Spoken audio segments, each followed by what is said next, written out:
Graça e paz, Igreja de Cristo. Graça e paz, povo de Deus. Boa noite. Amém. Vamos colocar em pé.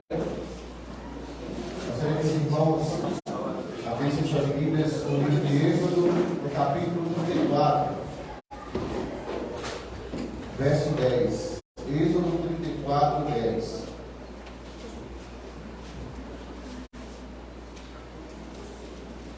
Noite de Santa Ceia, noite de declararmos ao Senhor, renovar nossa aliança com o Senhor, e é sobre a aliança que eu quero falar aqui. Amém? Em Êxodo 34, 10, diz assim: Então disse o Senhor: Eis que eu faço um pacto, farei diante de todo o teu povo maravilhas, quais nunca foram feitas em toda a terra, nem dentro de nação alguma. E todo este povo, no meio de qual estás, verá a obra do Senhor, porque coisa terrível é o que eu faço contigo. É aqui. Amém? Esse texto aqui mostra a renovação de aliança de Deus com o povo israelita, o povo que Moisés tirou da escravatura, tirou da escravidão do Egito. E Deus, desde quando Moisés tirou o povo da escravidão, Deus esteve com eles. De noite, de dia, os guiando, não deixando faltar alimento algum para eles. Deus ele declarou aliança com o povo, sempre. Só que o que aconteceu? O povo se afastou de Deus. O povo quebrou a aliança, o povo começou a murmurar. E aqui em Êxodo, depois eu até indico a leitura de todo o Êxodo, que é bastante interessante. Mas aqui em Êxodo fala que em determinado momento Moisés se ausenta do povo para poder ter com Deus, para poder falar com Deus. E o povo, na ausência de Moisés, se desespera. E aí eles fazem um bezerro de ouro para adorar. Eles perdem a fé, quebram a aliança. E Moisés, quando desce com as tábuas da lei, naquele momento ele até se ira, quebra as tábuas. Só que Deus, ele é um Deus de justiça, um Deus fiel. Ele não é homem para que minta, nem filho do homem para que se arrependa. Ele é Deus. E ele mantém a aliança dele. Ele conversa com Moisés. Ele cria novas leis. E ele faz novamente a renovação do pacto. Ele diz que estaria com ele, com o povo, sempre. E é isso que nós devemos trazer para os dias de hoje, para as nossas vidas. O Senhor ele tem uma aliança com cada um de vocês, uma aliança comigo. E nós sempre somos nós que quebramos a aliança.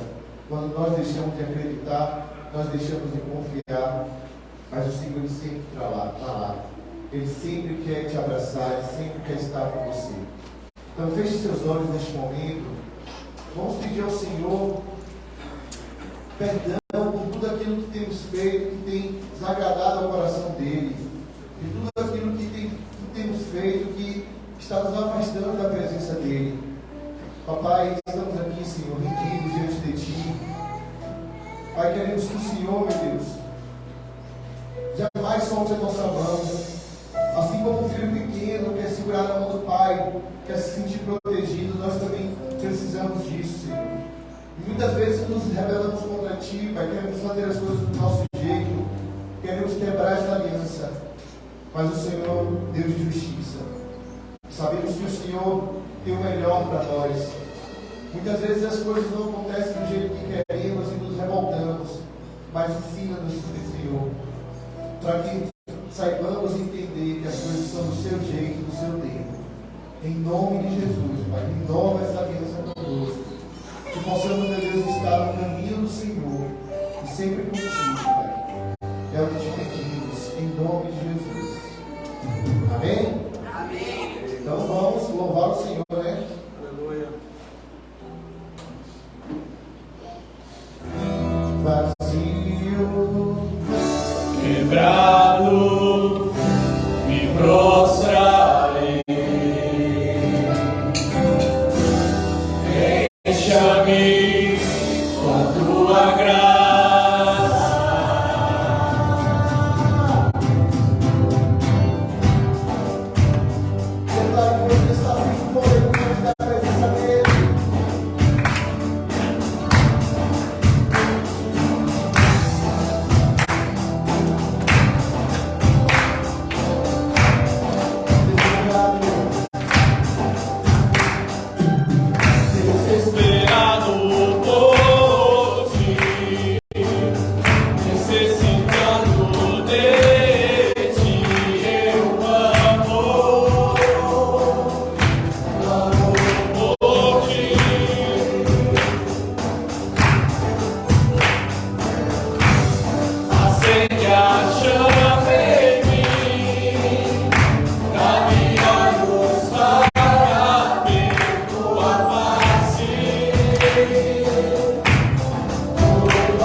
necessitando de ti, eu clamo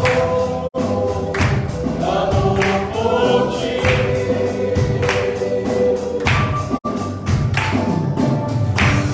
Acende a chama em mim, dá-me olhos para ver tua face, tua face.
agora não é mais você, mas Cristo vive em você. E Senhor, Jesus, Ele pagou pelos nossos pecados. E agora vivemos uma vida realmente para Ele.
Amém? Do 9 em diante. Diz o seguinte: eu sou a porta. Qualquer pessoa que entrar por mim será salva. Entrará e sairá e encontrará pastagem. O ladrão não vem senão para roubar, matar e destruir. Eu vim para que as ovelhas tenham vida e vida em plenitude. Eu sou o bom pastor. O bom pastor dá a sua vida pelas ovelhas. O mercenário, que não é o pastor, a quem as ovelhas pertencem, vê a aproximação do lobo, abandona as ovelhas e foge. Então o lobo as apanha e dispersa o rebanho. O mercenário foge, porque é um mercenário e não tem zelo pelas ovelhas. Amém? As ovelhas somos nós.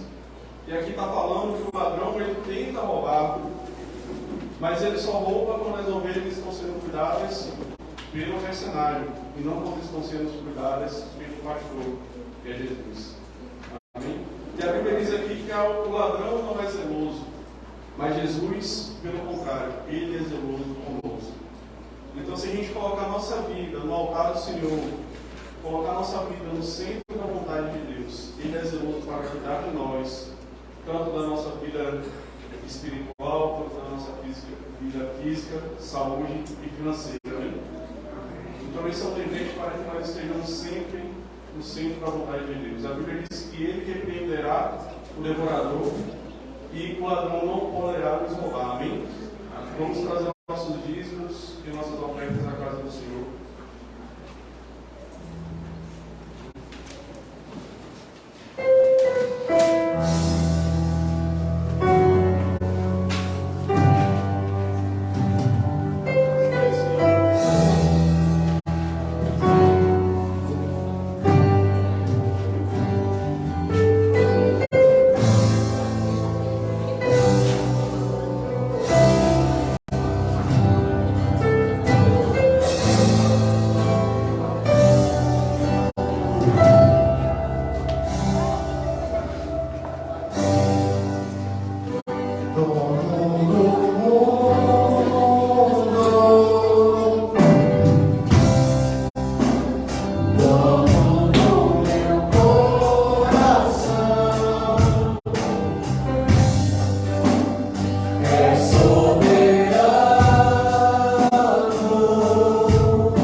irmãos.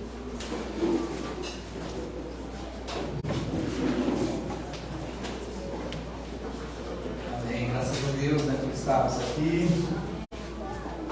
juntos para participar desse culto tão especial, de Santa Ceia. A bispa está se recuperando.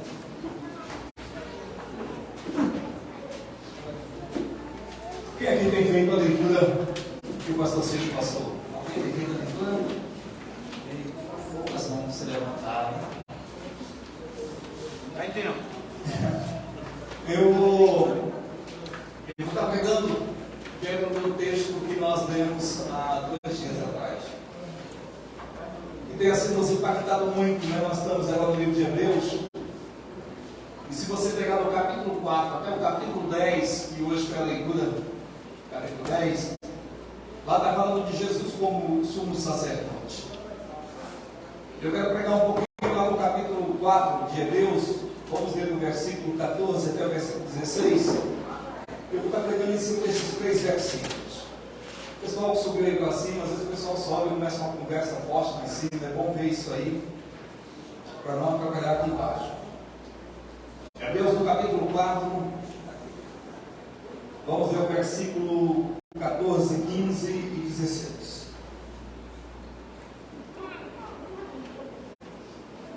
Nos fala assim a palavra de Deus.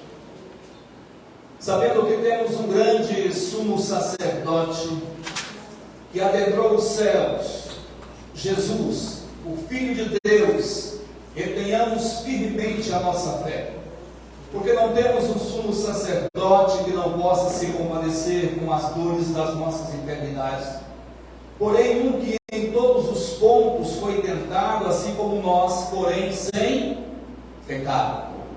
Portanto, acheguemo-nos confiantemente ao trono da graça, para que possamos obter misericórdia e achar graça e auxílio em tempo de necessidade. Graça, auxílio em tempo de necessidade.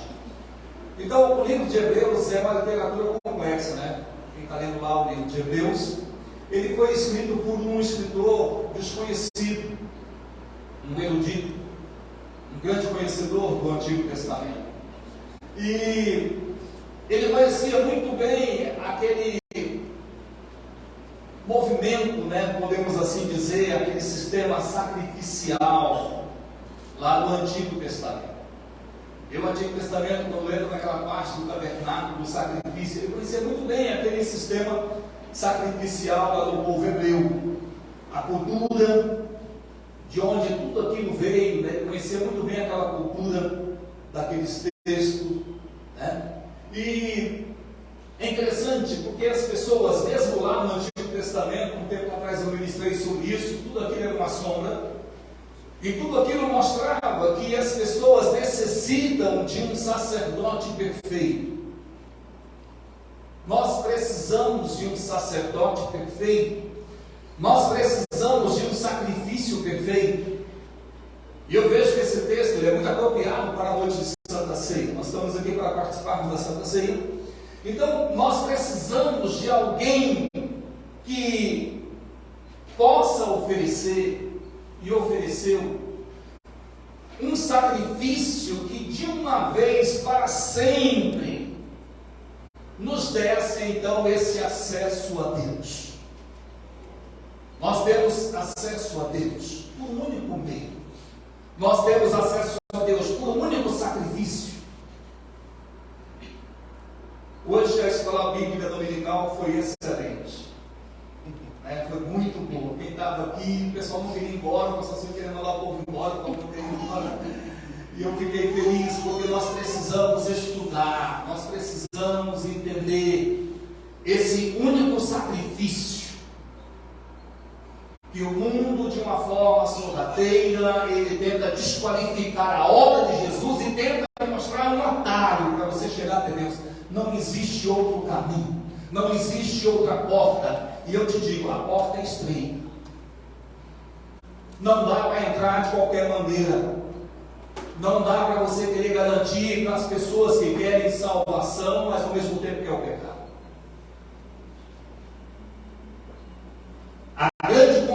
concepção do autor de Hebreus, a concepção de Jesus como o sumo sacerdote, como perfeito sumo sacerdote, aquele que veio para cumprir a sua função e cumpriu. Ele cumpriu a sua função, ele disse: está consumado.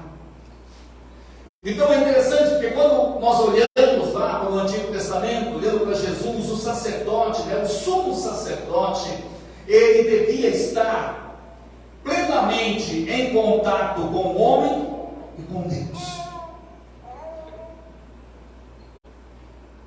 Eu vejo que nós, como pregadores, nós que pregamos, nós que estamos voltados, nós temos que ter um contato com o homem, mas um contato com Deus. A nossa missão é levar o homem a Deus.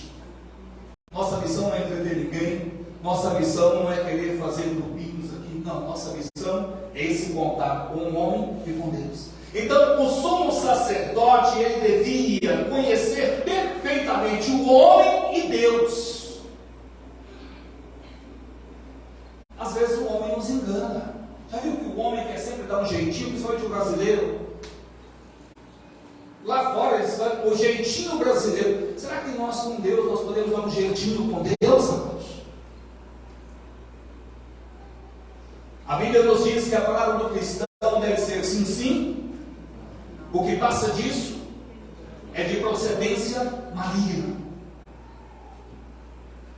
Então eu fiquei assim olhando para esse texto, porque para cumprir perfeitamente a função, o sacerdote precisava conhecer o homem e conhecer Deus. Então o sumo sacerdote, ele devia conhecer perfeitamente, olha que coisa, o homem e Deus. Mas como conhecer o homem? A Bíblia diz que enganoso é o coração. Cristo, ele é o sacerdote perfeito, porque ele de fato conhece o homem e conhece Deus. Quantas vezes as pessoas vieram para Jesus com aquela conversinha, né?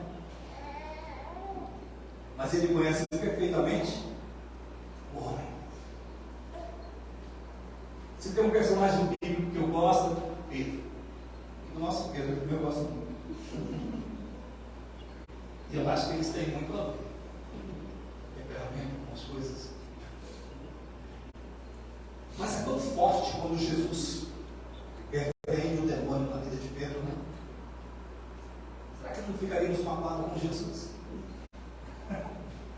Está de graça aí. Ele disse: para trás de mim, Satanás. E deu contigo. O sumo sacerdote, Cristo, ele é perfeito, porque ele é, ao mesmo tempo, pessoa perfeita e perfeito Deus. O texto que nós acabamos de ler diz que ele, assim como nós, em tudo ele foi tentado, mas ele sem o quê? Sem pecado. Então ele é pessoa perfeita e perfeito Deus. Em sua humanidade, tudo o que ele fez foi para levar as pessoas a Deus. Nós estamos vendo aí no Novo Testamento, é tão lindo você ver a sua humanidade, tudo o que ele fez, mas ele o fez para levar as pessoas a Deus. E toda a sua santidade, toda a sua divindade, ele quis trazer Deus para as pessoas. Será que nós estamos querendo levar as pessoas para Deus? Estamos querendo trazer Deus para as pessoas? Será que estamos querendo trazer alguma outra coisa para as pessoas?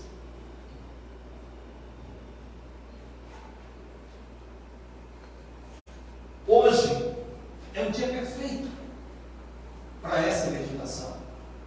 Por quê? Nós estamos diante da Santa Ceia. Estamos diante de tudo aquilo que Jesus fez como pessoa para nos levar a Deus. Ou tudo que Deus fez por nós na pessoa de Jesus.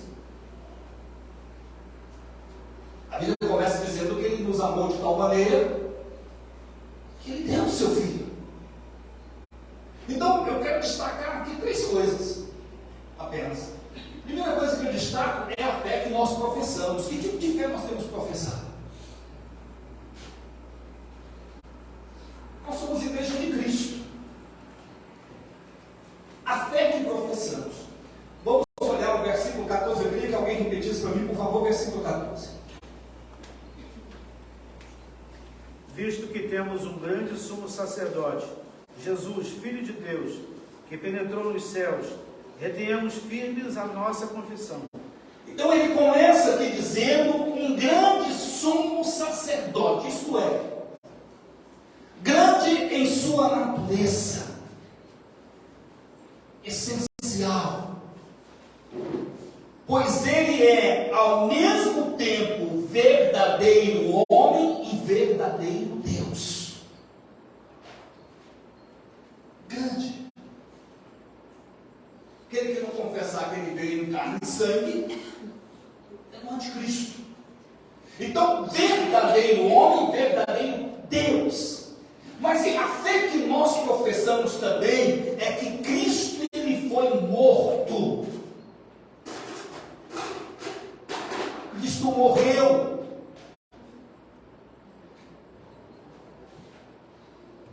Por que isso é tão importante? Porque às vezes não queremos morrer. Já viu como não queremos morrer? Já viu aquela questão de que muitas pessoas querem Jesus, mas não querem morrer? Quer Jesus, mas quer o pecado? Quer Jesus, mas quer trazer uma grande bagagem? Não quer abrir mão de nada? Então a fé que nós professamos é que Cristo foi morto, ou melhor, Cristo morreu. É fundamental retomar os princípios que regem a igreja de Cristo. A igreja está fundamentada, tem fundamento em Cristo que morreu. As 7 palavras da cruz. Todo o sacrifício está ali. Quando nós falamos do Cristo que morreu, é porque ele desceu.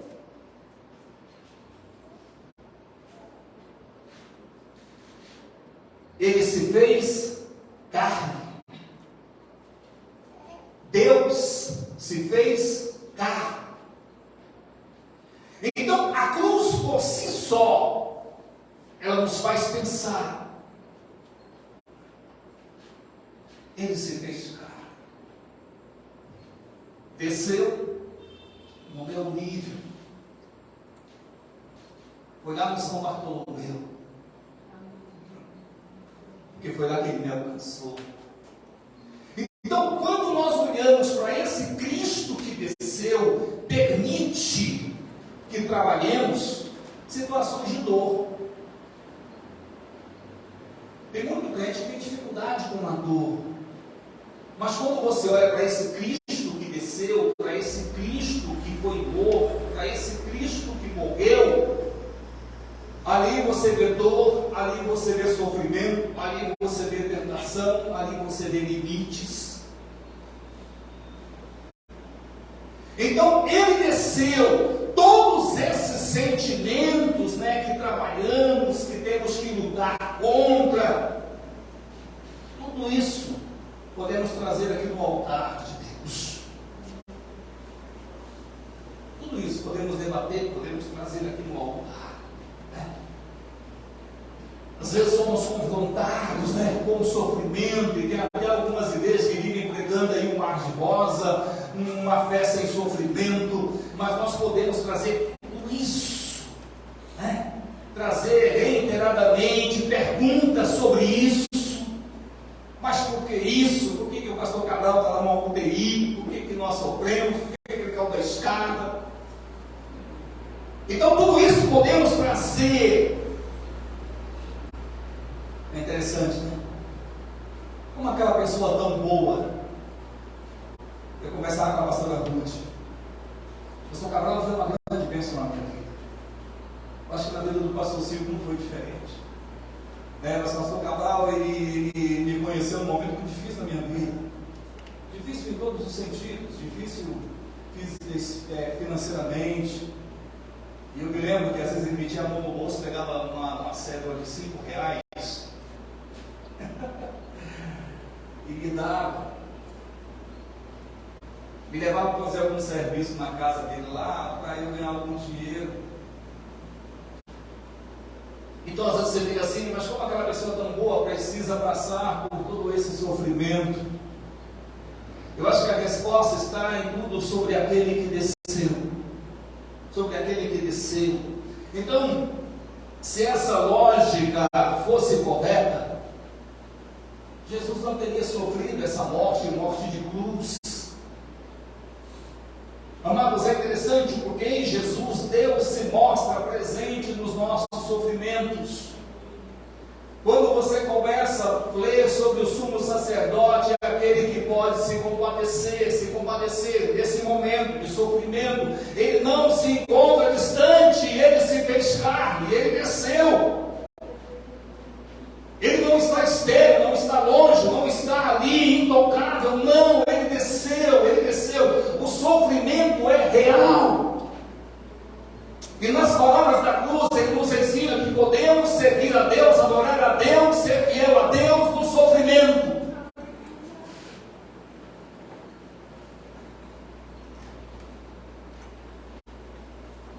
Então, para a fé cristã, o que nós professamos?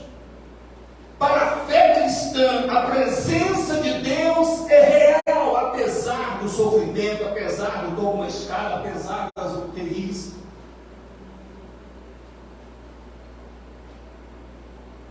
Nossa confiança não está em qualquer coisa. Se é no casamento, é na alegria, é na tristeza, é na saúde, é na enfermidade. Por que com Deus tem que ser diferente? Então começou falando de aliança. Então nós somos chamados a confiar nesse Deus que desceu, nesse Deus que sofreu, nesse Deus que conhece dor de gente, a confiar as nossas lutas, as nossas dificuldades, as nossas dores, os nossos limites. Nós podemos confiar. Eu acredito, nele a gente pode confiar. Seu nome é Jesus. Então, ele é Jesus Cristo, Filho de Deus. Ele é dotado de uma qualidade única. É tão interessante, né, quando nós começamos aqui, porque ele é o grande sacerdote. No Antigo Testamento, se estivesse lá com o Jordão, aí aconteceu alguma coisa, ele chega lá, pegar um cordeirinho perfeito, e lá no sacerdote, o sacerdote sacrificar, derramar o sangue. Agora, é tão interessante porque ele é o intermediário entre o povo e Deus. Jesus é o intermediário. Não existe nenhum outro. Ele é a pessoa que melhor pode nos informar a respeito de um roteiro de viagem, né?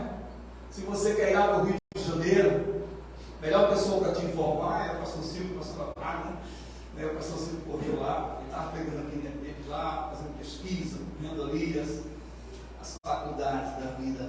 Então, é aquele que já passou por lá, é aquele que morou lá, é aquele que conhece o caminho. Então, quem melhor pode nos ajudar?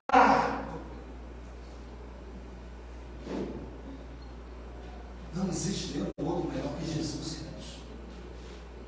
Não existe. Então, a encarnação de Deus, ele desceu na pessoa de Jesus, dá a ele toda a autoridade de dizer: eu estive lá, eu sei, eu conheço, estive lá onde estão os seres humanos. Estive lá onde está a Glória, onde está Silvio. Né? Então, em meio a essa gente pecaminosa, eu estive lá em meio a essa realidade humana, o choro, o grito. Né? E tu gosta da música, o grito? O grito de Jesus. Tudo aquilo, tudo que Jesus passou, tudo que Jesus expressou,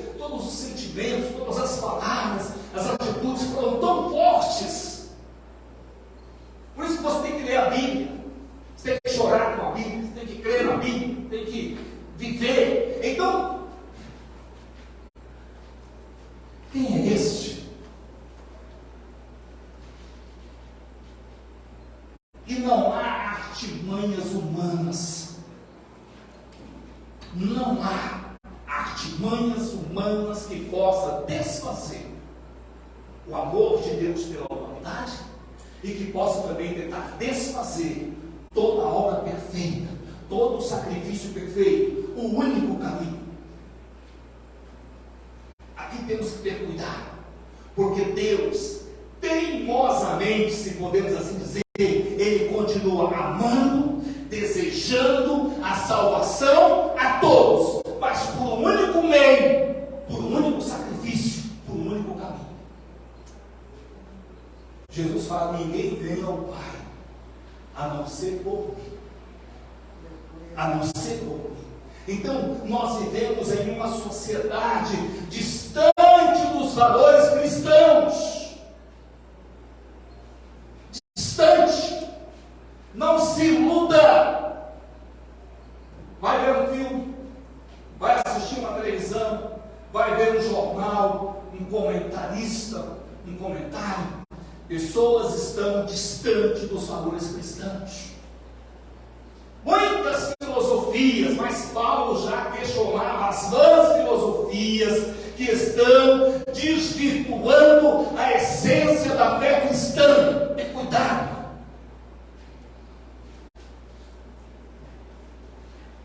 Confunde ressurreição com reencarnação. Reencarnação é uma mensagem tão bonita, né? Não preocupa não, deixa a vida te levar. Se não deu nessa, você tem outra. Mas nós cremos, como nos diz a palavra, que o corpo e a alma morrem. Hebreus 9:27 vai dizer que morremos apenas uma vez. E assim como aos homens está ordenado morrer uma só vez, vindo depois disso o juízo. Então, ressurreição é exclusivamente obra de Deus. Se você quer ressurreição, é obra exclusivamente de Deus. Deus. É tão interessante porque a salvação é eterna. Só Deus. Transformar isso aqui, ó, que é corrupto, em incorrupto, só Deus pode fazer. É única e exclusivamente obra de Deus. A comunidade, a igreja, né? Então a igreja é chamada a permanecer firme na fé. É isso que o pastor Silvio deu no versículo 14. Nós temos que permanecer firmes na fé. Essa é a nossa profissão, a nossa confissão. O grande sacerdote é um tema que vai persistir como um fio vermelho em todo o livro de Hebreus. Leia o livro de Hebreus. Então o autor, ele está sempre apontando ali para o centro da fé cristã. Nós temos que mostrar onde está o centro da nossa fé cristã. Onde temos que colocar a nossa fé.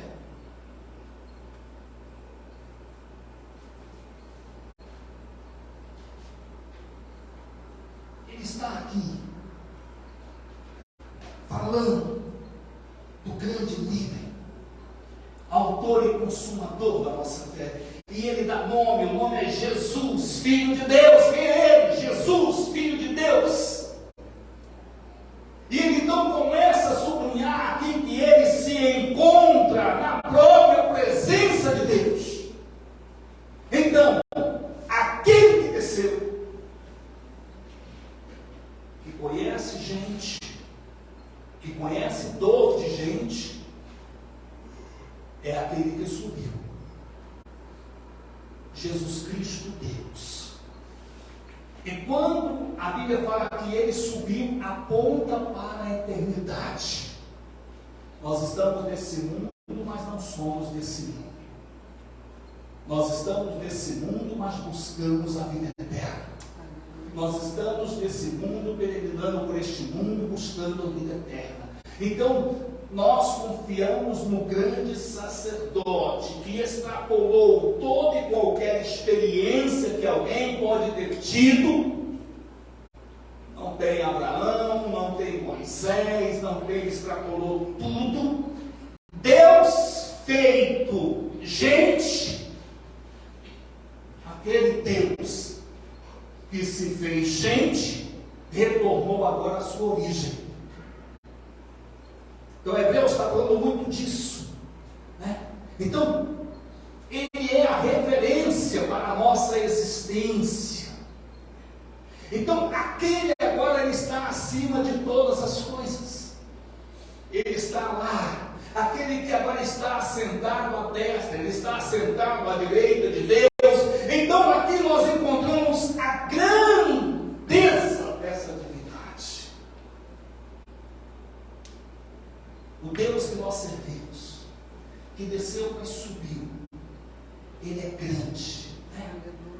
A divindade, a grandeza, as grandezas das divindades absolutas de Jesus nós encontramos. Então ele se encontra lá onde nenhum outro teve acesso. Ele está lá. Se vamos lá para Paulo que fala de vários céus, ele passou por todos os céus que poderiam existir. Então ele está lá, e à medida que nós confiamos que ele se encontra no céu, nosso alvo, a terra para nós é um lugar de passagem. Estamos peregrinando por aqui, mas nós somos chamados a confiar naquele que está acima de tudo. Nós temos que esperar naquele que está acima de tudo. Então, é interessante porque nós temos que nos achegar com confiança àquele que é o sumo sacerdote. Então, ele penetrou os céus, diz ali o texto. Chegou até a presença do próprio Deus. E lá ele se encontra entronizado. Então, o versículo 14 diz que ele penetrou os céus. Quando nós olhamos para os céus, nós estamos olhando para o infinito, né? Então, é nesse lugar transcendente, nesse lugar indescritível, é nesse lugar que Deus e Jesus se encontram. Então, é lá. Então, nós temos que confessar esse Cristo. Nós temos que confessar esse Cristo. Segunda coisa que eu destaco está no versículo 15. Olha o que ele fala. Quem gostaria de ler? Porque não temos um sumo sacerdote que não possa compadecer-se das nossas fraquezas. Porém, um que, como nós, em tudo foi tentado, mas sem pecado. Então, aqui novamente nós olhando para essa humanidade. E a gente vê muita dor, a gente vê muito sofrimento, a gente vê muita necessidade. Então, Santa Ceia é dia para isso. Aqui fala de sofrimento, pensar nas próprias dores, nas dores dos que estão próximos, nas dores do mundo. Nós temos que pensar em tudo isso. Então, mas tudo isso tem que evocar em nós uma espiritualidade. Eu amo o pastor Camargo, mas eu sei que ele vai morar no céu, assim como eu vou morar no céu, você vai morar no céu, nós cremos. Então, Jesus, antes de voltar aos céus, ele transitou por essa terra, ele se fez carne, ele esteve aqui compreendendo perfeitamente como se dá a fraqueza humana, ele nos entende. Mas por que tudo isso? Por que ele foi tentado à semelhança humana? Então Jesus, ele trilhou o caminho empoeirado de todos nós. Se bem que hoje quase não tem mais poeira. ele. Naquela época de asfalto, e ele trilhou. Então, por causa da sua humanidade, por causa dessa experiência terrena, ele agora é capaz de apreciar com simpatia as nossas limitações, as provações humanas. Ele passou por tudo que um ser humano passa, mas a Bíblia diz que tinha ali uma grande diferença. Ele passou por tudo com grande diferença. Por quê? Qual era a grande diferença? Ele foi tentado, mas ele que? Passou e não pecou. Então, ele não pecou. Então, em Deus não existe pecado. Logo, em Jesus não há pecado. Quando você vai ler, você vai encontrar várias vezes. Isaías 53:9, deram-lhe uma sepultura com os ímpios, ficou com o rico na sua morte, embora jamais tivesse cometido injustiça, nem houvesse qualquer engano, inverdade em sua boca. Esse é Jesus. Aí você vai lá para 2 Coríntios 5:21, diz: Deus fez aquele que não tinha pecado algum. Ele não tinha pecado algum. Deus fez dele o quê? A oferta por todos os nossos pecados, a fim de que ele nos tornasse justiça de Deus. Então por que ele veio? Se fosse para nós vivermos uma vida de pecado, não teria sentido. Se fosse para nós vivermos uma vida, não teria sentido. Lá em 1 Pedro 2:22 diz: ele não cometeu pecado algum, nem qualquer engano foi encontrado em sua boca. Então ele veio para nos mostrar um novo e vivo caminho. Ele veio para nos libertar desse maldito pecado. Ele veio para nos libertar desse jugo terrível. Então Deus não se encontra nas nuvens. Deus em Jesus rompeu com o imaginário, né? Então Deus se fez carne, ele não está mais distante, ele veio, ele habitou entre nós, ele sabe o que é dor de gente, mas ele subiu e hoje ele está lá como sumo sacerdote. Para quê? Para que nos acheguemos ao altar de Deus. Esse é o terceiro e último ponto. Então tudo que ele fez para nos dar o direito de nos achegarmos. Aí no versículo 16 ele fala o quê? Portanto, cheguemos, pois, com confiança ao trono da graça, para que possamos alcançar misericórdia e achar graça, a fim de sermos ajudados em tempo oportuno. Então, para sermos ajudados nas nossas necessidades, Ele nos socorre no momento da necessidade. Então, nós recebemos um convite, que é um convite que está aí para todos. Qual é esse convite? É para que nos acheguemos perante Deus, né? Então, se você ler lá o capítulo 9 que eu estava lendo, como é lindo. Então ali começa uma descrição detalhada de todos os ritos realizados lá no Antigo Testamento, mas aí ele vai chegar em Jesus, ele vai chegar ao trono divino. Então, com Jesus, a nova aliança recebe também novos parâmetros. Não temos mais que ficar ali sacrificando. Existe um sacrifício perfeito. E nós temos que crer nesse sacrifício perfeito. Nós temos que nos achegar ao altar, né? Nosso altar hoje é o centro da cruz. Então esse é o nosso altar, né? Então é interessante porque cruz é um símbolo de horror. Quando você vai lá para o Antigo Testamento, é símbolo de morte, é símbolo, mas Deus em Jesus Cristo, Ele transformou a pena de morte dos romanos em um altar de paz entre Deus e o homem, em um altar de reconciliação entre Deus e o homem. Então tudo que nós temos que fazer é nos achegarmos aos pés da cruz. Mas por que eu vou me achegar aos pés da cruz? Primeira coisa é para receber perdão. A Bíblia diz que aquele que confessa deixa, alcança a misericórdia.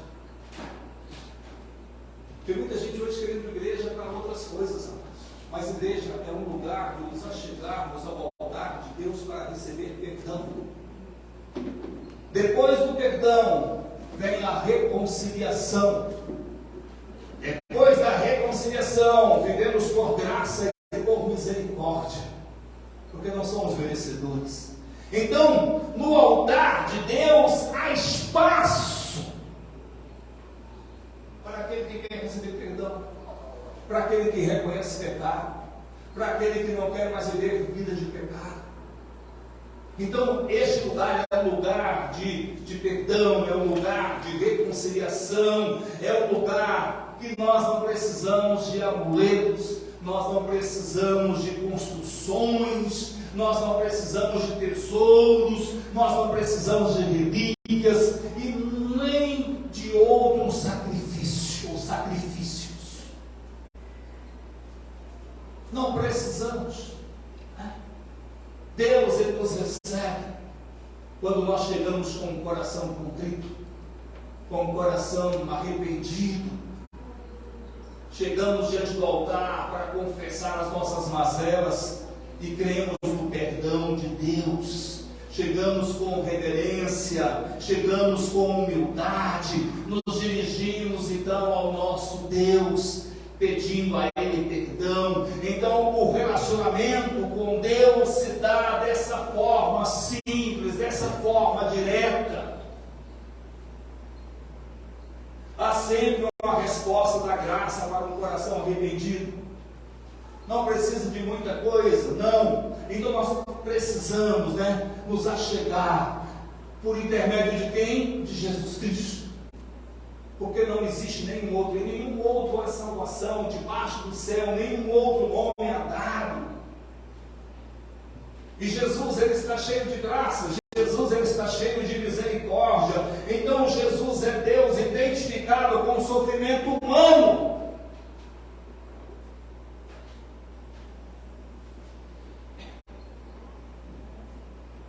Se alguém te pedir um dinheiro, fala para você: eu vou lhe comprar um cigarrinho de maconha, você dá? Quem daria? Por que você não dá? Porque ele não presta. Você não vai contribuir para ele permanecer naquela vida miserável. De repente, se ele te pedir para comer, aí você dá. Se ele te pedir uma roupa, uma coisa boa, você dá. Então, quando Deus Ele te vê escravo do pecado, sujo, Deus Ele não quer você naquela vida. Ele quer te tirar daquela vida. E quando você vem, imagina, uma vez nós pegamos uma pessoa, levamos lá para casa, o pastor Silvio lembra disso, estava todo sujo, não tinha roupa, não tinha calçado, o cabelo dele estava enorme, aquela coisa horrível. Nós começamos a cuidar dele, com a permissão dele, é claro. Nós cortamos o cabelo, arrumamos roupa para ele. Ele ficou dentro da minha casa comigo. Quando ele passava mal, eu dava para o pastor Silvio, dava uma injeção nele. E damos, assim que Deus faz, amados. Quando alguém vem, a Bíblia diz: venha como estás. Mas quando chega aqui, Deus quer tirar o pecado da sua vida. Porque o pecado não presta. O pecado não cheira bem. O pecado é um câncer. O pecado está destruindo o mundo. Todas as mazelas que você vê no mundo é pecado. E Deus, Ele quer nos tirar, Ele quer nos limpar. Então, não precisamos de amuleto, não. O que precisamos, eu repito, é chegar com um coração humilde, com reverência, nos dirigirmos ao trono da graça. É isso que Ele quer. Ele só quer um coração arrependido. É isso que Deus precisa. Deus, como sumo sacerdote, Ele se identificou com o sofrimento humano. Quando você olha para a vida de Jesus terreno, Ele chorou lá com Lázaro. Na morte de Lázaro, Ele chorou. Ele chorou quando Ele viu o estado ali de Jerusalém, na qual Jerusalém estava, ali se encontrava. Então, numerosos são os marcos em que Jesus se compadece da miséria humana. Agora ele está sempre falando: vai, não peques mais, olha, não cometa pecado, para que algo pior não aconteça na sua vida. Então ele intercede por todos perante o Pai. Como é que ele intercede? Ah, Senhor, deixa aquele na miséria do pecado mesmo. Não, você não tem prazer na morte do ímpio, ele não tem prazer na morte do pecador. Antes, se ele quer que ele se arrependa e que viva, ele quer que a pessoa largue essa vida desgraçada, essa vida miserável. Então é interessante porque ele intercede por nós. Jesus, ele está lá intercedendo, né? Intercedendo. Olha, Pai, o que ele está sentindo lá, eu também senti, eu sei aquela dor que ele está passando, eu sei o que é aquela dor. Então é interessante, mas quando nós olhamos para Jesus e a vida terrena de Jesus, o que é que nós encontramos ali? Ele nos ensinando, ele apresentando ali uma vida de obediência a Deus. Jesus, ele nos deixou o seu testemunho de obediência exemplar para todos nós.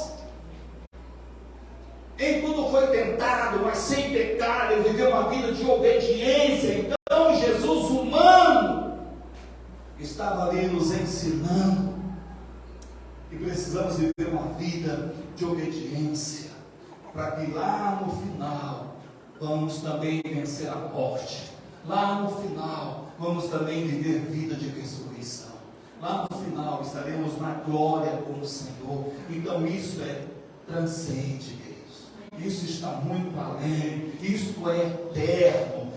Isso é que vai se consolidar na minha vida, na sua vida, na vida de todo aquele que crê, na vida de todo aquele que não quer viver mais escravo do pecado, na vida de todo aquele que aborrece o pecado e que quer viver uma vida para Deus. Então essa é a nossa condição: dizer não para o pecado, dizer sim para Deus, deixar esse caminho de maldição, de perdição, de destruição, de choro, porque as pessoas que estão vivendo o pecado estão sofrendo, aquilo ali é só uma ilusão, uma alegria passageira, é destruição, é sofrimento. Então aos humanos se torna real essa dimensão espiritual quando você se achega ao trono da graça, e ali você tem então um sumo sacerdote que pode se compadecer.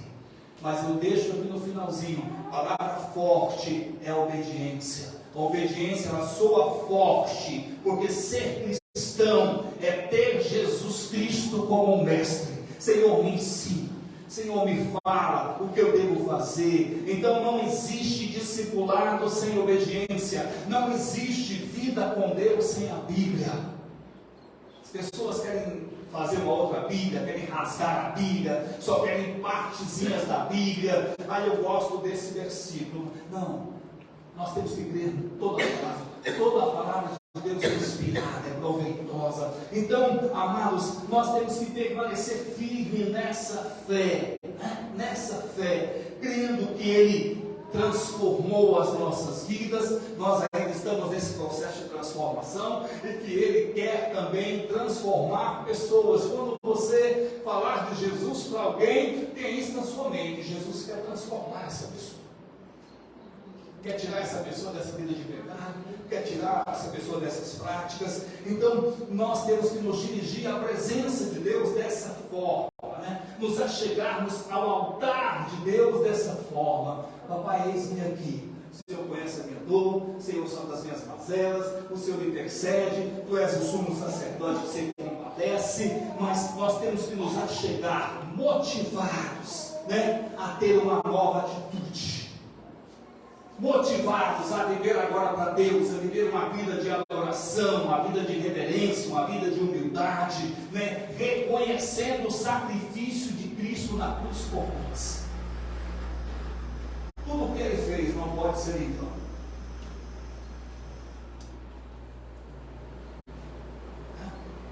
Vamos ficar de pé.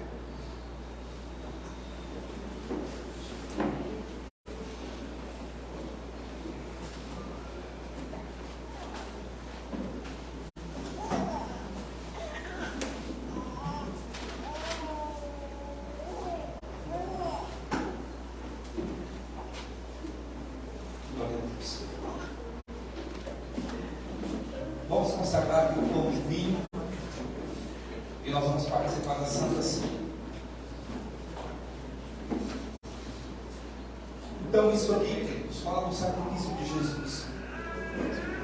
Obrigado, Jesus. Isso aqui nos mostra, né, tudo que Ele fez por nós, para nos dar essa nova vida. Para nos dar essa nova vida. Então, se você que ainda não aceitou Jesus e ouviu essa mensagem, se achegue ao trono da graça. Nós temos um sumo sacerdote perfeito, te conhece, me conhece, conhece o homem e também conhece Deus e sabe o caminho para nos levar a Deus, até porque Ele é o caminho. Jesus, Ele veio e Ele se fez porta, Ele se fez caminho, e Ele te convida: vinde a mim, cansados, oprimidos, sobrecarregados, e eu vos aliviarei. Então Ele não fala: vinde a mim e vai continuar com o seu fardo, vinde a mim e vai continuar com o pecado. Vinde a mim e eu vos aliviarei. Toma sobre vós agora o meu jugo, aprendam de mim, venha viver vida de obediência.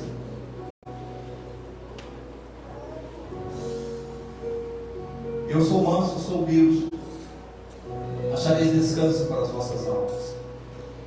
Então essa noite que seja noite de salvação. Ah, Senhor, mas Ele conhece, Ele sabe tudo que você está passando, as suas dificuldades. Tem pessoas que, quando eu largar isso, aí eu vou para Jesus. Não, venha como estás. Ele é que vai te ajudar a largar esse vício, abandonar esse pecado. O apóstolo Paulo vai nos dizer que nele nós podemos todas as coisas, porque Ele nos fortalece. Então, essa é a mensagem. É esse sumo sacerdote que nos fala é Deus. Então, papai, nós consagramos este pão e este vinho, que simboliza aí o teu corpo, o teu sangue, sacrifício perfeito. Nos fala de um Deus que desceu, mas também de um Deus que subiu. E esse Deus que desceu, Ele desceu para se compadecer, para nos entender, para entender dor de gente, mas Ele subiu e Ele quer nos levar também. Preparou o lugar e quer nos levar. Que a nossa fé seja essa fé que transcende, essa fé, Pai, que busca a eternidade, que busca os céus. O Senhor penetrou os céus, o Senhor adentrou os céus. E nós queremos estar com o Senhor para sempre. Essa ceia que nós estamos tomando aqui, o Senhor tomou ali, disse que tomaria novamente naquele grande dia. Então ajuda-nos, Deus, a prepararmos aqui, para participarmos também lá das bodas do Cordeiro, para participarmos da grande ceia no céu. Então, meu Deus, que essa noite seja noite de salvação, noite de reflexão, noite de entendermos, Pai, de professarmos a nossa fé, uma fé viva, uma fé verdadeira, de entender que Tu és o sumo sacerdote, o sacerdote perfeito, o grande sacerdote, aquele que fez tudo, aquele que intercede. Consagramos pão e vinho em nome de Jesus. Amém. Você vai receber e vai ficar esperando para comermos e bebermos juntos. Não fique sem participar da Santa Ceia.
Obrigado, Senhor. Obrigado, Pai, por tudo que o Senhor fez e continua fazendo por nós. Professamos a nossa fé nesse Deus que desceu, nesse Deus que se fez homem, conhece os nossos caminhos, conhece os nossos sentimentos, as nossas fraquezas. Mas esse mesmo Deus subiu e hoje Ele está à destra do Pai e intercede por nós como sumo sacerdote perfeito. Podemos nos achegar ao trono da Tua graça, Pai. Podemos nos achegar, Pai. Tu és o Deus que nos perdoa, Pai. Tu és o Deus de perdão. Tu és o Deus que não leva em conta o tempo da ignorância. Através do perdão alcançamos a reconciliação. Através do perdão as coisas velhas já passaram, tudo se faz novo.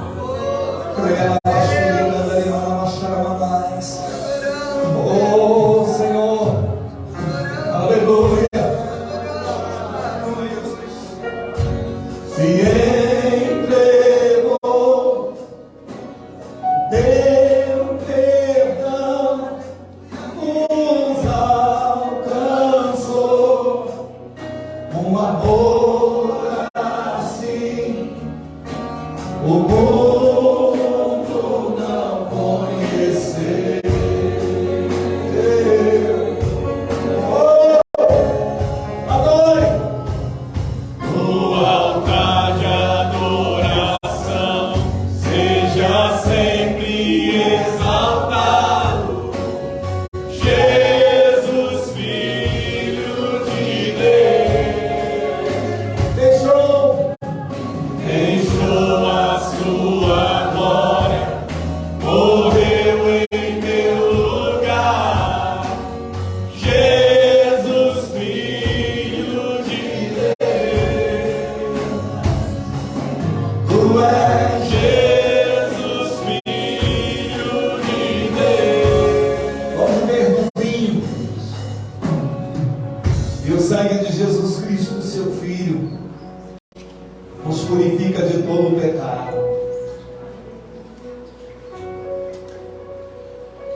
Obrigado, Senhor, pelo teu sangue.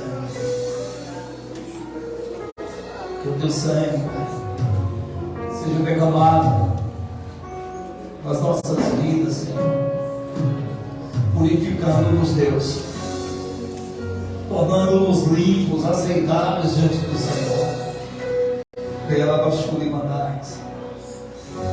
Purifica-nos de todo o pecado que nos separa de Ti, Senhor. Purifica-nos, Pai, nessa noite, Senhor. Limpa a nossa mente, limpa o nosso coração, Senhor.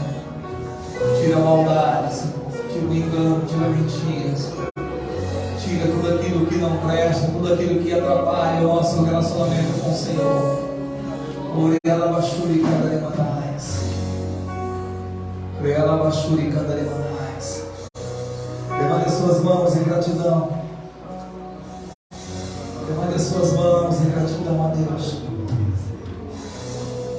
Obrigado, Senhor, obrigado. Ela bachuri manais.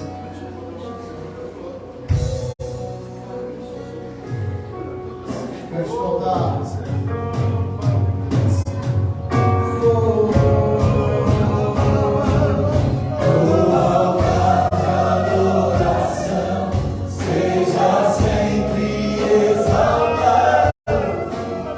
Jesus, filho de Deus.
cruz me libertou, seja exaltado, engrandecido, seu nome é santo, poderoso é, e não há nada que apague o seu amor. A cruz me libertou, a cruz me libertou, a cruz me libertou, a cruz me libertou.